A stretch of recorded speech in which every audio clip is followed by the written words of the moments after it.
नमस्कार, मैं हूं आपके साथ शिप्रा झा और आप देख रहे हैं न्यूज़ 18 बिहार झारखंड का डिजिटल प्लेटफॉर्म।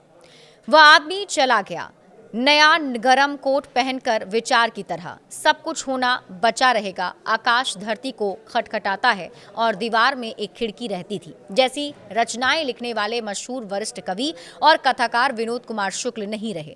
अपनी जादुई लेखन शैली के लिए मशहूर विनोद कुमार शुक्ल का 88 साल की उम्र में निधन हो गया। रायपुर के अखिल भारतीय आयुर्विज्ञान संस्थान ने उनके निधन की पुष्टि की है। पिछले कुछ दिनों से अस्वस्थ थे और अस्पताल में भर्ती थे। विडंबना यह है कि अभी पिछले ही महीने उन्हें हिंदी साहित्य के सर्वोच्च सम्मान ज्ञानपीठ पुरस्कार देने की घोषणा की गई थी। पुरस्कार की घोषणा के कुछ ही हफ्तों बाद उनका यूं चले जाना साहित्य जगत को स्तब्ध कर गया है।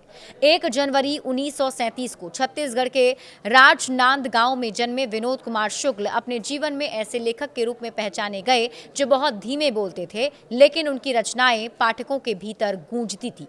कृषि विज्ञान की शिक्षा लेने वाले शुक्ल जी ने मिट्टी और हरियाली के प्रति जो आत्मीयता विकसित की, वही आगे चलकर उनकी रचनात्मकता का मूल स्वर बनी। उनके साहित्य की केंद्रीय चिंता हमेशा यही रही कि समाज और मनुष्य का जीवन कैसे बेहतर और अधिक मानवीय बनाया जा सकता है।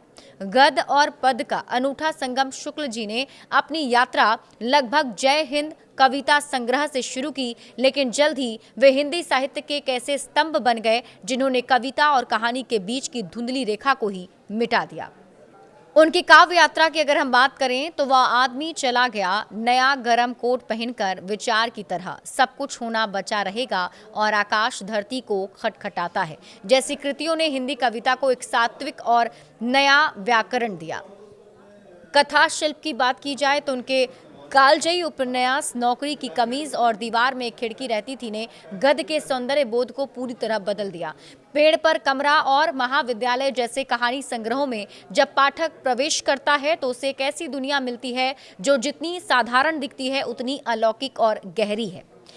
कई पुरस्कारों से उन्हें सम्मानित किया जा चुका है। पुरस्कारों से सुसज्जित गौरवमयी जीवन विनोद कुमार शुक्ल की लेखनी ने न केवल पाठकों का दिल जीता, बल्कि उन्हें देश के तमाम सर्वोच्च सम्मान से भी अलंकृत किया गया है। उन्हें गजानन माधव मुक्तिबोध फेलोशिप, साहित्य अकादमी पुरस्कार, शिखर सम्मान, राष्ट्रीय मैथिली शरण गुप्त सम्मान, रघुवीर सहाय स्मृति पुरस्कार और हाल ही में ज्ञानपीठ पुरस्कार जैसे गरिमामयी सम्मान प्राप्त हुए हैं। जब हाल ही में उनके नाम की घोषणा ज्ञानपीठ पुरस्कार के लिए हुई थी, तब अपनी साहित्यिक यात्रा को याद करते हुए उन्होंने एक बेहद भावुक प्रतिक्रिया दी थी। उन्होंने कहा था कि मुझे बहुत कुछ लिखना था, लेकिन मैं बहुत कम लिख पाया। मैंने बहुत देखा, बहुत सुना, बहुत महसूस किया, लेकिन उसका एक अंश ही लिख पाया। उनकी ये विनम्रता उनके व्यक्तित्व का हिस्सा थी। वे एक ऐसे लेखक थे जो बोलते बहुत धीमे थे, लेकिन उनकी साहित्यिक आवाज सरहदों के पार तक गूंजती थी।